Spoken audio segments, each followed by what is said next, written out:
मी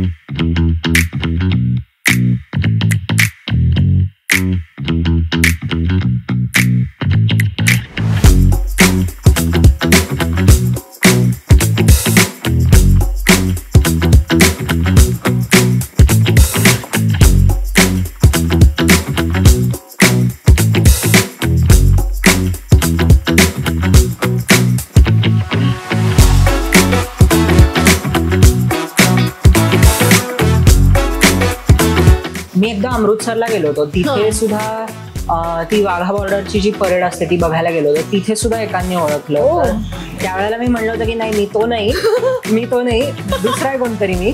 पण ते म्हणलं अरे तू तोच. मला माहिती आहे ना जो पळण्याचा सीन आहे त्या पळण्याच्या सीनवर आमचा जो डीओपी होता तो कॅमेरा घेऊन माझ्या मागला पळला. अमोल गोळे त्याचा आहे डिरेक्टर ऑफ फोटोग्राफी.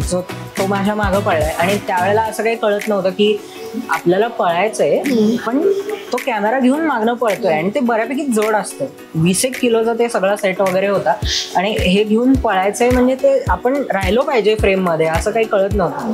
मी जो सुटलो पळत तो गेलो पुढे आणि नंतर लक्षात आलं अरे हे मागच राहिले.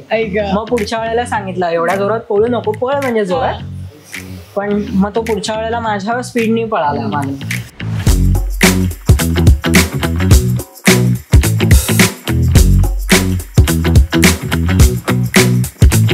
नमस्कार, मी मधुरा शिदे आणि कलाकृती मीडियाच्या हॅशटॅग तो सध्या काय करतोच्या नव्या खऱ्या एपिसोडमध्ये तुम्हा सगळ्यांचं मनापासून स्वागत आहे. आजच्या भागामध्ये आपण एका अशा कलाकाराशी गप्पा मारणार आहोत ज्याने खरं तर खूप लहान असतानाच एक कमाल सिनेमा करून ठेवलाय आणि त्याच्या सिनेमाला अनेक पुरस्कार सुद्धा मिळालेले आहेत. आणि त्या व्यतिरिक्त खरं तर त्यांनी अनेक कामही केली, पण त्याला खरं तर त्याच सिनेमामुळे सगळ्यात जास्त ओळखलं जातं. माझ्याबरोबर आहे सगळ्यांचा लाडका ज्ञाना अर्थात एलिझाबेथ एकादशी फेम श्रीरंग महाजन. हाय. हाय, कसं आहे? मस्त. आणि कसं चालू आहे आयुष्य? कसा गेला आजचा दिवस? आजचा दिवस तसा निवांत गेलाय. मी वर्क फ्रॉम होम घेतलं, त्याच्यामुळे निवांत होतो मी. पण मला सांग, किती वर्षांनी साधारण कॅमेरा फेस करतोयस किंवा किती वर्षांनी असं कॅमेरा समोर आज गप्पा मारतोयस? तरी 8-9 वर्ष झाली असतील. 8-9 वर्ष झाली. कसं वाटतंय आज तुला? असं परत जुन्या आठवणी जाग्या होत आहेत. त्यावेळेला कशा गमती शमती घडायच्या आणि सिनेमात कसं कॅमेरात बघून बोलायचं नसतं, पण इथे चालतंय त्यामुळे छान वाटतंय. क्या बात आहे. आणि फ्राईज पण आता जस्ट आलेले आहेत, त्याच्यामुळे आता आपण मस्त खात खात गप्पा मारणार आहोत.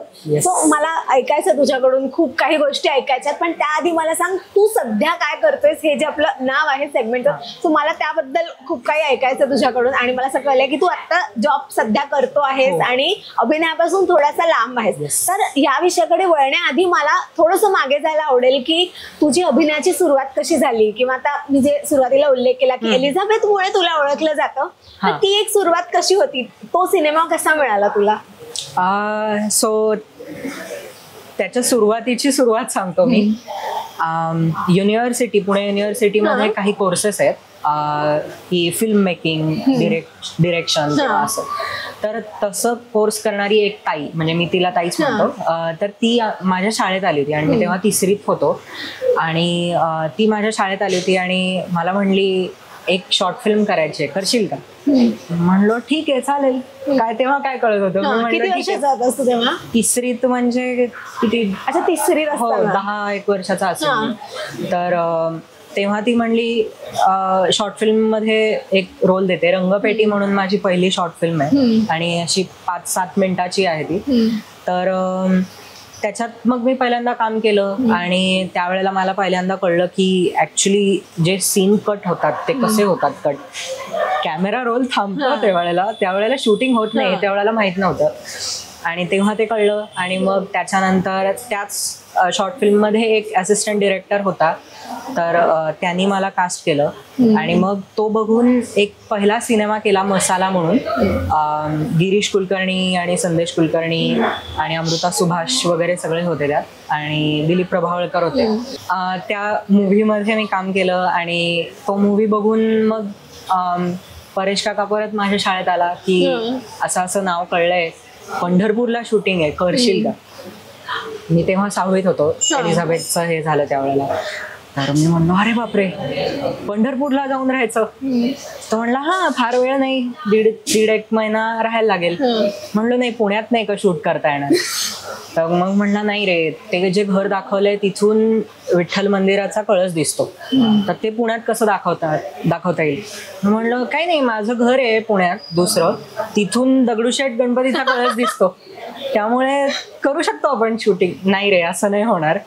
मग हो नाही करत म्हणलं ठीक आहे करू. आणि मग गेलो तिकडे.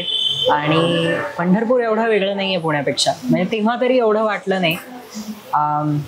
आणि छानच वाटलं मला तिथे गेल्यानंतर. सो असा अनुभव होता. आणि मग एक शूट चालू झालं आणि तो 1.5 महिना तो तुझ्यासाठी कसा होता, तो एक अनुभव कसा होता? किंवा सिनेमा सुरू होण्यापूर्वीचा तू आणि सिनेमा झाल्यानंतरचा 1.5 महिन्यानंतरचा तू, तुला स्वतःमध्येच काहीतरी एक जाणवलं असेल, काहीतरी वेगळं छान? हो, सुरुवातीला असं बिचकत ऍक्टिंग करायचो मी, की आता करू का, फुल देऊ का मी 100%, मला लोक म्हणतील ए काय नाटकी आहे म्हणून. पण नंतर असं जाणवलं की नाही, तेच काम आहे माझं, त्याच्यामुळे तेच करायचं आहे आपल्याला इथे येऊन. तर मग सुरुवातीला जे सीन शूट केले ते सीन आणि नंतरचे सीन असे बघितल्यानंतर मलाच फरक जाणवतो की नंतर खूप नॅचरल होत गेलं ऍक्टिंग. आधी असं सांगितलंय म्हणून तसं करायचं, आणि नंतर स्टोरी पण कळत गेली, त्याच्यामुळे माझ्या रिॲक्शन पण दुसऱ्यांच्या डायलॉगवर व्यवस्थित यायच्या. मला रेफरन्स कळायचा की आधी हे घडलं होतं म्हणून हे कॅरेक्टर असं बोलतंय, तर त्याच्यामुळे माझ्या रिॲक्शन्स पण नॅचरल होत गेल्या. आणि हे मला जाणवतं, इतरांना जाणवत असेल असं नाही, पण मला हे जाणवतं बघताना की हा बाबा ऍक्टिंग चांगलं होत गेलं माझं ह्याच्या पुढे. ते इमोशनल जे सगळे चढ उतार होते किंवा जे काही सगळं ते दाखवायचं होतं डोळ्यातून असेल किंवा डायलॉग मधून असेल, ते तुला त्यावेळेस कसं कळत होतं की काय, तुला तेव्हा परेश सरांनी काय सांगितलेलं? कारण मला असं कळलंय की त्यांची तुम्हाला सांगण्याची, शिकवण्याची ही प्रोसेस, ती पद्धत खूप वेगळी होती त्यावेळेस. त्यांनी खूपच पेशन्स दाखवले होते तुमच्यासाठी. तो माणूस म्हणजे तो वेगळाच आहे माणूस, म्हणजे खूप पेशन्स आहे. आणि लहान मुलांसोबत कसं काम करायचं हे बरोबर समजतं. आणि हे आतूनच असायला लागतं. असं कोणी पण म्हणलं हा ठीक आहे घेतो मी 7-8 लहान बाल कलाकार आणि त्यांच्याबरोबर करतो सिनेमा शूट, तर तसं नाही होत.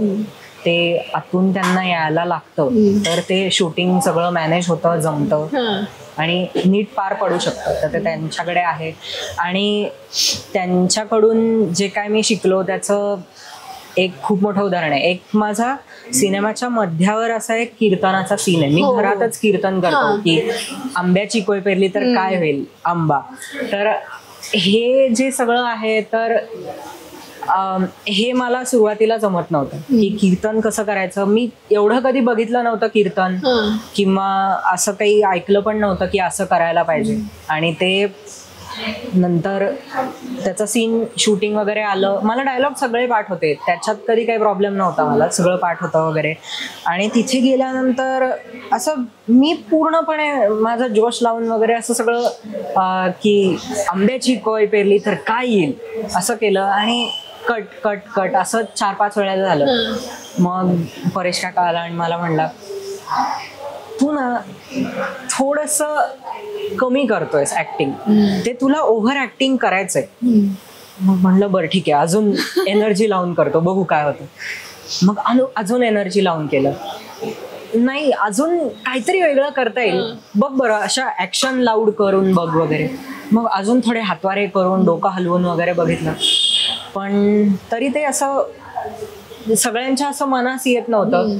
आणि मलाही जाणवत होतं की काहीतरी चुकतंय, पण काय चुकतंय हे कळत नव्हतं.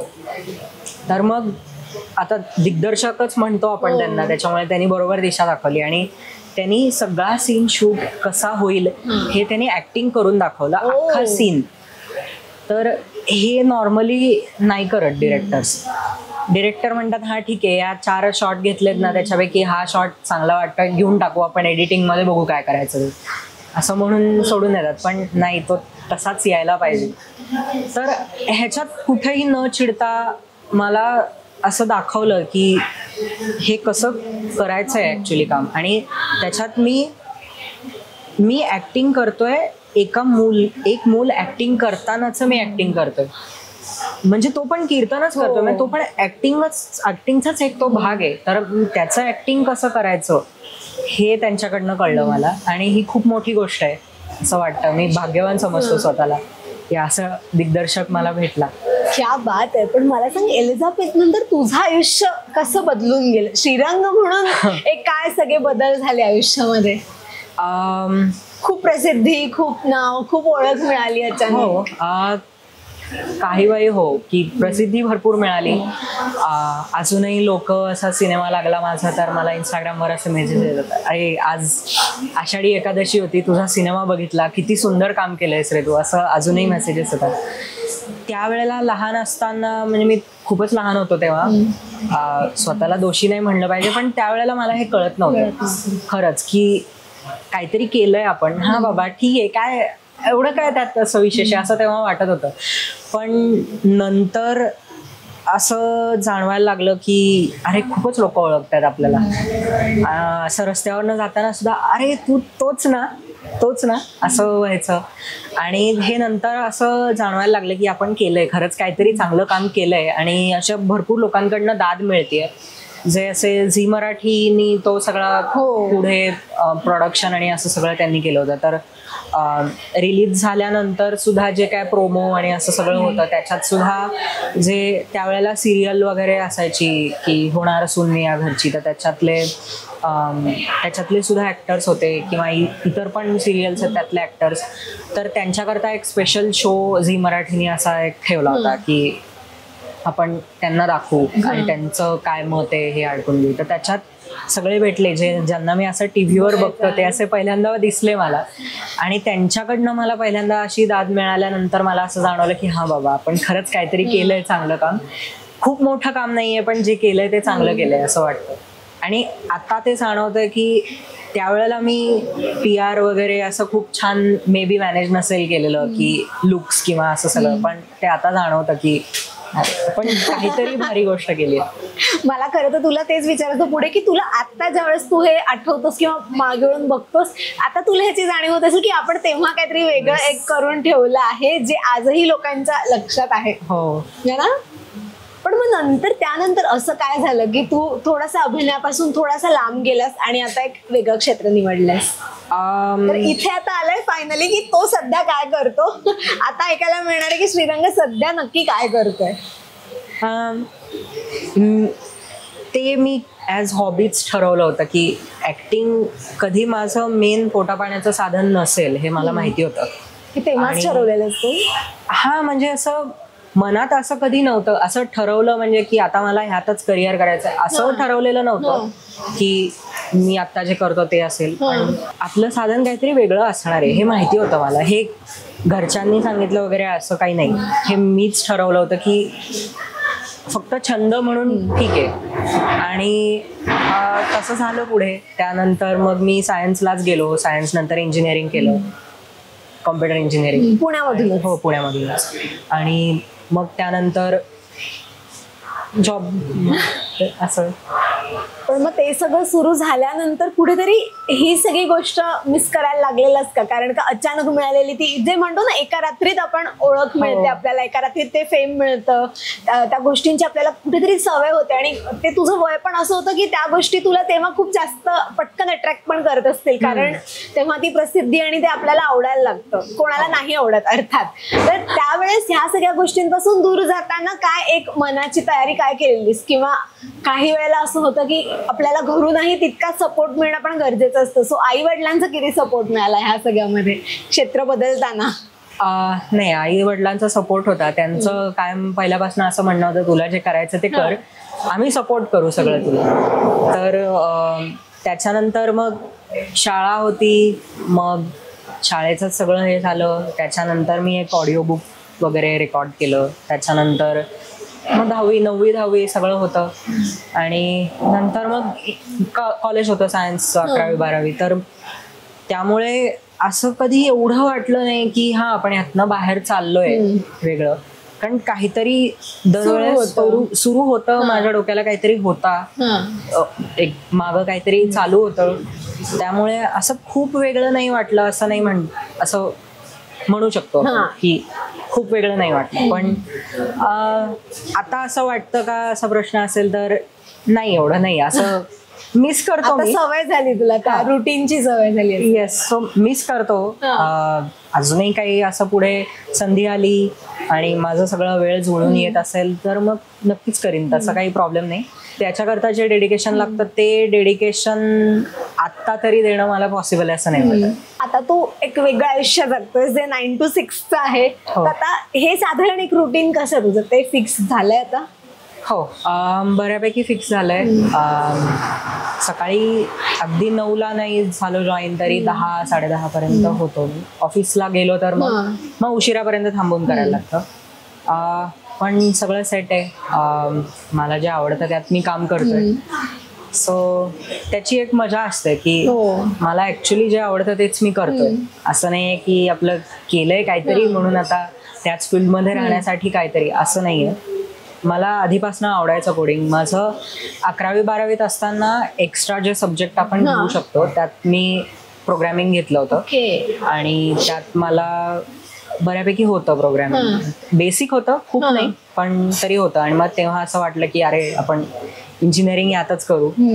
मग म्हणून मग तेच इंजिनिअरिंग केलं पुढे आणि मग जॉब पण ऑन कॅम्पस प्लेसमेंट झाली. सो तिथेच पुढे कंटिन्यू केली. मला सांग, एलिझाबेथच्या काय काय तुझ्या आठवणी आहेत? शूट दरम्यान घडलेले किस्से म्हण किंवा काही जे असतं ना की जे अजून आले नाहीयेत लोकांसमोर, त्यांना माहिती नाही, किंवा तुझा एखादा वेगळा एक्सपिरियन्स असेल. आहेत, बऱ्यापैकी आहेत. मी मगाशी म्हणलं तसं सगळी लहान मुलं होती त्यामुळे ऑफकोर्स भांडणं तर झाली आणि खूप भांडलो आम्ही.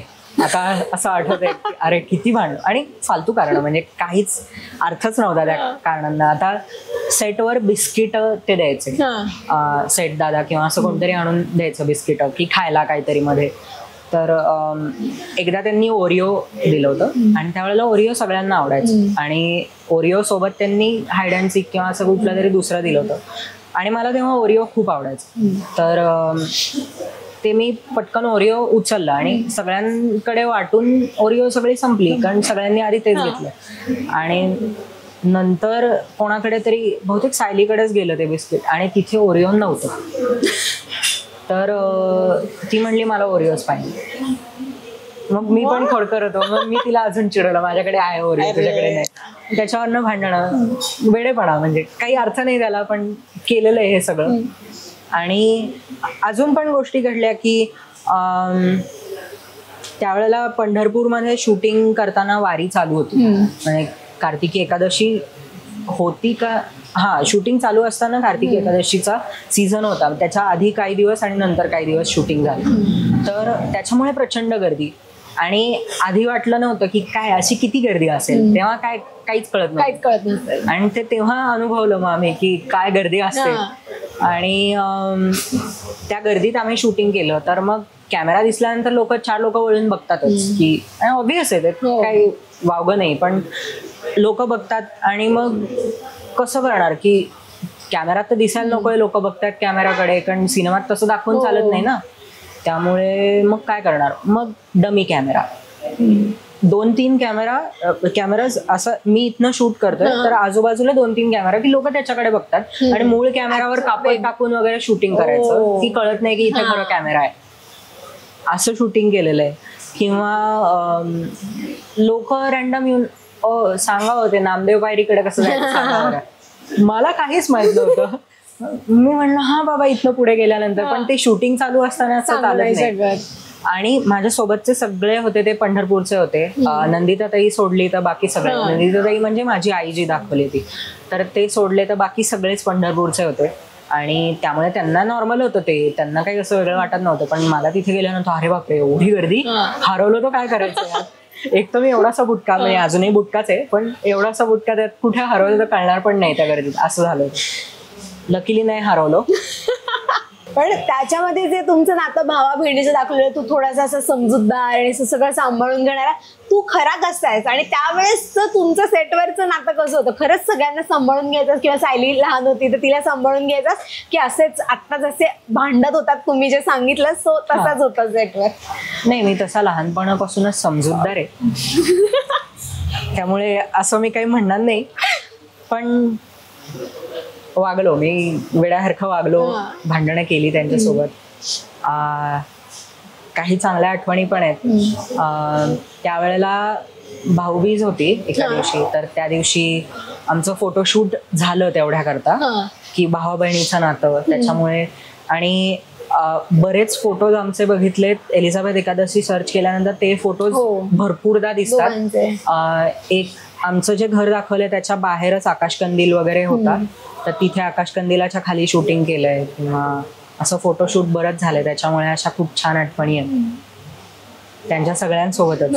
किंवा पुष्कर आहे, तर पुष्करला आत्ताच परवा भेटलो मी, तो पण पुण्यातच असतो, सायली पण पुण्यातच आहे. आणि आता तेव्हाच्या आठवणी परत जाग्या झाल्या त्याला भेटल्यानंतर परत.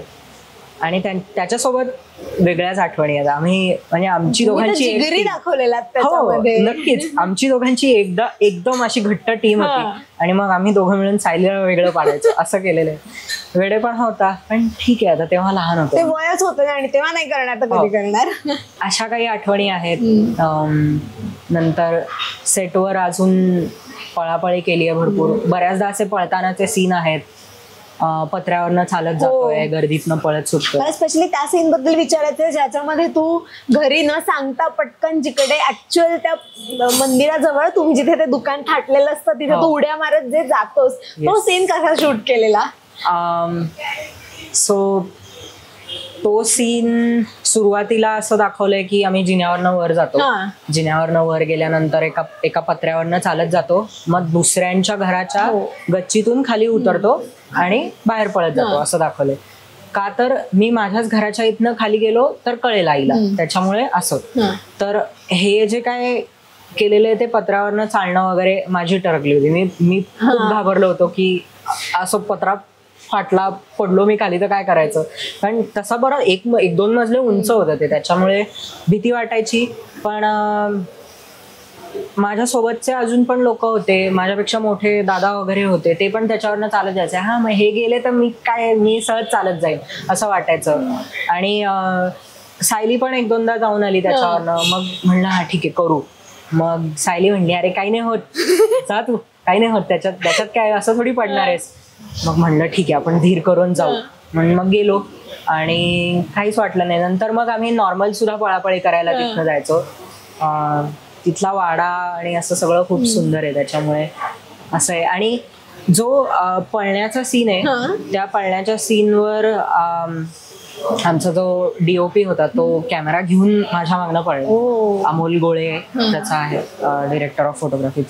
तो माझ्या मागं पळलाय. आणि त्यावेळेला असं काही कळत नव्हतं की आपल्याला पळायचंय, पण तो कॅमेरा घेऊन मागणं पळतोय. आणि ते बऱ्यापैकी जड असतं, 20 किलोचा ते सगळा सेट वगैरे होता. आणि हे घेऊन पळायचंय म्हणजे ते आपण राहिलो पाहिजे फ्रेम मध्ये, असं काही कळत नव्हतं. मी जो सुटलो पळत तो गेलो पुढे, आणि नंतर लक्षात आलं अरे हे मागच राहिले. मग पुढच्या वेळेला सांगितलं एवढ्या जोरात पळू नको, पळ म्हणजे जोरात. पण मग तो पुढच्या वेळेला माझ्या स्पीडनी पळाला मागून. तर अशा आठवणी आहेत त्या गर्दीतनं पळतानाच्या. पण हे सगळं झालं एलिझाबेथ बद्दल किंवा तुझ्याबद्दल.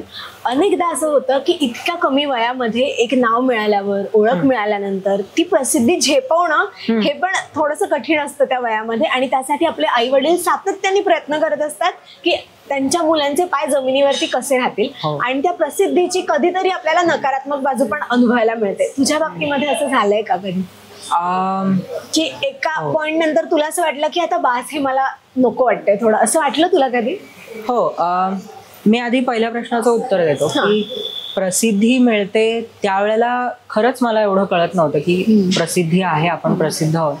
पण नंतर रिलीज झाल्यानंतर काही काळाने लोक ज्या वेळेला रस्त्यात थांबून ओळखायला लागले की, आणि हे रोजच व्हायचं, मी बाहेर पडलो की कोणतरी ओळखायचं.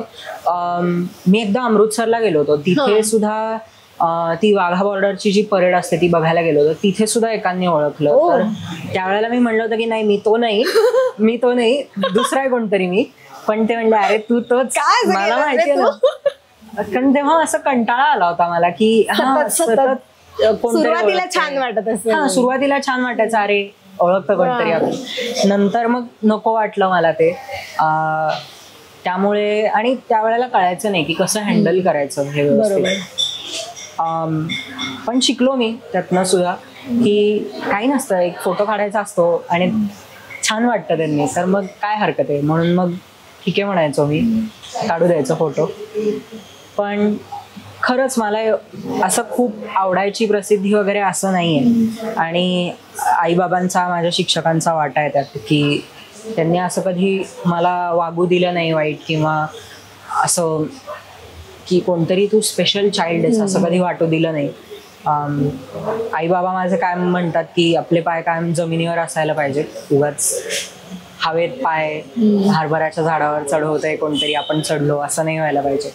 तर त्याच्यामुळे घरातनं वेगळा सपोर्ट होता आणि शाळेतनंही होता तसा सपोर्ट. माझ्या मित्रांना शाळेतल्या एवढं काही वेगळं वाटलं असं वाटत नाही मला की हा बाबा काय रोजच बघतो याला काय केला एक सिनेमा असं वाटलं त्यांना. तर त्यामुळे ते पण माझ्या बरोबर असे नॉर्मलच वागायचे, असं काही वेगळे नाही वागले. नातेवाईक पण तसंच. त्याच्यामुळे ह्यांचा खरा वाटा आहे की माझे पाय अजून जमिनीवर आहेत. क्या बात आहे. पण त्यानंतर सुद्धा तू ज्यावेळेस ठरवलंस की आपण या क्षेत्रामध्ये काम करायचं, तुझ्या मनामध्ये अनेक विचार आले असतील की आता हे कसं, किंवा तुला त्याही काळामध्ये अनेक वेगवेगळे ऑफर्स येत असतील. तो त्यानंतर असंही अनेकदा झालं असेल की तुला करायचंय पण आता कामामुळे आपल्याला करता येत नाही. तो ही सिच्युएशन त्यावेळेस कशी हँडल केलीस? जेव्हा अशा ऑफर्स यायच्या तेव्हा युजली माझ्या परीक्षा वगैरे यायच्याच कधी, त्यामुळे फेअर इनफ. कारण तर असायचं. असं नाही म्हणायचं नाही कधी मी, पण काही वेळेला अशा ऑफर्स यायच्या की स्टोरी नाही आहे एवढी चांगली, किंवा अगदीच खूपच मेजर काहीतरी परीक्षा आहे. 11वीत असताना एक ऑफर आली होती, तर तेव्हा 11वीची परीक्षा होती.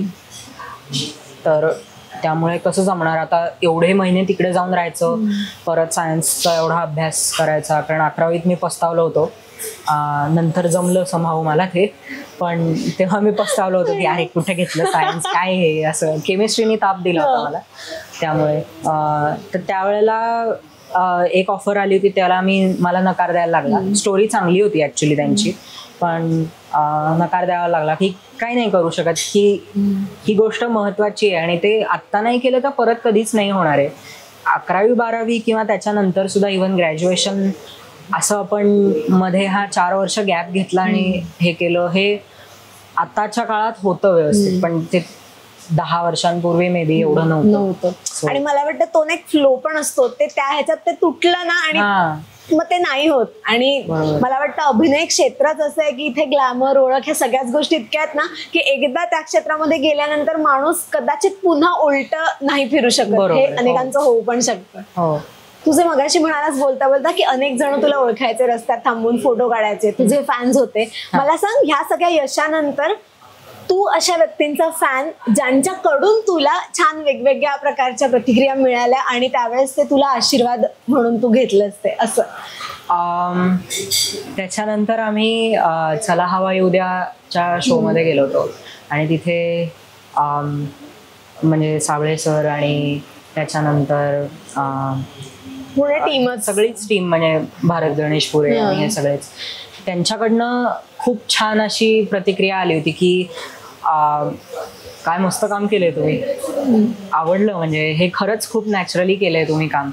त्याच्यानंतर ललित प्रभाकर सोबत आमचा एक स्किट होतं, हा झी गौरव पुरस्कार होता कुठला तरी, आणि त्यात आमचं हे होतं. तर त्यावेळेला त्याच्याकडनं पण अशी प्रतिक्रिया आली होती की खरंच छान केलंय तुम्ही काम. आणि त्यावेळेला त्याची सिरीज खूप जोरात चालू होती आणि सगळ्या घरात तो पोचलेला होता, रेशीम गाठी. तर त्याच्याकडनं मिळाली. नंतर एक महाराष्ट्र टाइम्सचं अवॉर्ड फंक्शन होतं, मटा सन्मान म्हणून. तर त्यात माझ्या शेजारी सुबोध भावे बसले होते आणि मला अवॉर्ड मिळाल्यानंतर मी परत येऊन बसलो. त्यावेळेला ते म्हणले, खरंच छान काम केलंयस तू, म्हणजे तुझी मॅच्युरिटी त्या सिनेमात दिसतीये. आणि हे त्यांच्याकडनं ऐकणं ही खूप मोठी गोष्ट आहे. म्हणजे ते तर कोण आहेत ते, म्हणजे तर त्यांच्याकडनं अशा गोष्टी ऐकणं ही खरंच मोठी गोष्ट आहे आणि असं सहसा ऐकायला मिळत नाही. आता साधारण एक अभिनयामध्ये पुन्हा एक कमबॅक करायचं झालं जर का, तर साधारण कशा पठडीमधला सिनेमा किंवा काय कशा पद्धतीची भूमिका तुला करायला आवडेल? आज जर का काही दिग्दर्शक जर का बघत असतील हा इंटरव्ह्यू, तर कदाचित त्यांना कळेल. काही नाही, असं मला चालेल, ठरवलं नाही, अशी भूमिका काही ठरवली नाही. पण मला विलनची भूमिका करायला आवडेल. मी कधी केली नाहीये, त्यामुळे मला ती एक नक्कीच करायला आवडेल की दुसऱ्या अँगलनी कसा विचार करता येईल. सो ते एक आवडेल. मालिका खूप अडकायला होतं त्यात, सो मालिका नको. ऍड्स चालतील, ऍड्स तर मस्त असतात, एक दिवसाचं शूटिंग असतं, पटकन होऊन जातं, त्याच्यामुळे ते पण चालेल. नाटकाची बॅकग्राऊंड लागते, सो मी कधी नाटकात असं काम केलं नाहीये. ही प्रॉपर व्यावसायिक नाटक कधी केलेलं नाहीये. शाळेत असताना वगैरे केलंय, पण त्याच्यानंतर नाही एवढं केलेलं. त्यामुळे त्यात मिळेल असंही वाटत नाही मला. पण त्याच्यात कस लागतो एक वेगळा, आणि सिनेमात म्हणजे ते जरा सोपं असतं सिनेमात ऍक्टिंग करणं नाटकापेक्षा. तर सिनेमा आवडेल मला करायला. कोणाकडे असतील ऑफर तर सांगा मला. क्या बात आहे. आज साधारण तुला काय वाटतंय रे, की इतक्या वर्षानंतर सुद्धा तुला तुझ्या एलिझाबेथ एकादशी मधल्या त्या ज्ञानासाठी म्हणून ओळखलं जातंय, म्हणजे ही खरंच तुझ्या कामाची पोचपावती आहे. आणि खरं तर त्यांनाही खूप जास्त श्रेय जातं ज्यांनी तुझ्याकडून हे काम करून घेतलेलं आहे, परेश सर आणि मधुगंधाताई. नक्कीच. खरं तर सगळं श्रेय त्यांना जातं. म्हणजे ते नसते डिरेक्टर तर एवढा छान झाला असता नसता माहित नाही. मेन त्यांची क्वालिटी पेशन्स हीच आहे. कधी चिडत नाहीत आणि शांतपणे दुसऱ्याला कसं सांगायचं हे त्यांच्याकडनं शिकावंसं वाटेल. मला आत्ता नाही जमत हे, पण त्यांच्याकडनं ही खूप मोठी शिकण्याची गोष्ट आहे. आणि मधुगंधाताईंनी जे लिहिलेलं आहे, सिनेमा ॲक्च्युली तिनं लिहिलं आहे, सो ते जे लिहिलेलं आहे त्यातले जे सीन्स आहेत, डायलॉग्स आहेत, हे त्या क्वालिटीचे लिहायला काय लागतं तुमच्याकडे हे पण मला त्या सिनेमानंतर कळलं. तर हे साधं नाही आहे, एवढं सगळं लिहिणं ही खूप सोपी गोष्ट नाही आहे. आणि सायन्स बॅकग्राऊंड पण लागते त्याला, कारण सायन्स रेफरन्सेस आहेत, हे नंतर बघितल्यानंतर कळलं मला. पण सो या सगळ्याच करता मी त्यांचा कृतज्ञ आहे की त्यांनी मला चान्स दिला किंवा त्यांनी माझ्याकडनं असं काम करून घेतलं, त्यामुळे हे आज शक्य झालंय. नाहीतर नसतं झालं हे शक्य, मी खरंच सांगतो. एखादा असं तुला सीन आता बोलता बोलता असं वाटतं एखादा की तो त्यावेळेस तुला असं वाटलेलं की बापरे हा सीन कसा होईल आणि तोच एकदम गाजला, असा आहे एखादा सीन त्या सिनेमातला?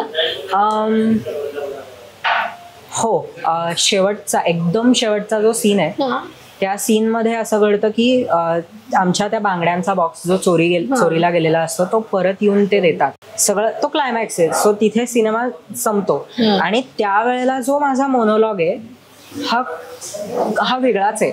म्हणजे तो माझ्या मते सिनेमातला सर्वात सुंदर सीन आहे. की असा डायलॉग आहे की आत्ता आहे, आत्ता नाहीये, आत्ता नाहीये पण आत्ता आहे. क्षण एकच, पण कोणासाठी दुःख तर कोणासाठी आनंद. संत आईन्स्टाईन बोलूनच गेले की सगळेच रिलेटिव्ह एकमेकांचे. असा तो सीन आहे. सो ह्याला सायंटिफिक बॅकग्राऊंड आहे. एक प्रिन्सिपल आहे क्वांटम फिजिक्समधलं जे हे एक्सप्लेन करतं सगळं जे म्हणतोय ते. पण आपण साध्या भाषेत जरी घेतलं तरी ह्याचा अर्थ खूप महत्त्वाचा आहे की एकच गोष्ट कोणासाठी खूप छान असू शकते किंवा कोणासाठी खूप वाईट असू शकते. त्यामुळे कोणाशी वाईट वागू नका. आणि सगळेच रिलेटिव्ह आहेत एकमेकांचे, त्यामुळे असा उगाच भेदभाव केलाय, वाईट वागलेत, काही कारण नाही आहे असं वागायचं. तर असा ह्याचा अर्थ आपण घेऊ शकतो नॉर्मल भाषेत. पण मला सांग श्रीरंग, एलिझाबेथमुळे तू काय शिकलास रे? किती गोष्टी तुला काय म्हणतात त्यांनी एक आयुष्य बदललं असं आपण म्हणू शकतो. पण त्या वयामध्ये अनेक छान छान गोष्टी, आणि ते वय असं असतं की खूप छान विचारांचे संस्कार आपल्यावरती होत असतात. माणूस म्हणून आपण तेव्हा घडत असतो, जसे आपल्याला लोक भेटतील तसं आपण ते ऐकत असतो सगळ्या गोष्टी. तुला ते इतके छान दिग्गज कलाकार त्यांच्याबरोबर काम करता आलं, त्या आधीही तू काम केलंस. तुला काय वाटतं त्या एका सिनेमामुळे तू काय शिकलास, किंवा श्रीरंग म्हणून तुला काय मिळालं? मला खूप गोष्टी मिळाल्या त्यातनं. एक म्हणजे दरवेळेला आपल्याला हवंय तसंच आपल्याला सगळं मिळेल, किंवा माझ्या मनाप्रमाणे सगळं होईल दरवेळेला असं नसतं. आपल्या मनाच्या विरोधात पण काहीतरी होऊ शकतं, आणि ते आपल्याला समजून घ्यायला लागतं. आपण काही नाही करू शकत. ही खूप मोठी गोष्ट त्यात शिकलो मी. आणि मला सख्खी भावंड नाही आहेत कोणी, तर त्याच्यामुळे सख्खी भावंड असतील तर काय होतं ते आम्ही एक्सपिरियन्स घेतला तिथे. चांगलाच होता तो एक्सपिरियन्स, मी वाईट नाही म्हणणार. आणि एक मॅच्युरिटी असते ती माझ्यात आली असं म्हणता येईल, की त्याच्या आधीपर्यंत अगदीच असं लहान मुलासारखं पोरकट वागणं होतं, आणि नंतर एवढ्या लोकांच्या समोर कसं मॅच्युरिटीने वागायचं, की कसं बोलायचं, कसं रिॲक्ट करायचं, हे सगळं मी त्यातनं शिकलो. आणि मित्र मिळाले नवीन. हा वेगळा एक एक्सपिरियन्स मिळाला की जो खूप लोकांना नाही मिळत.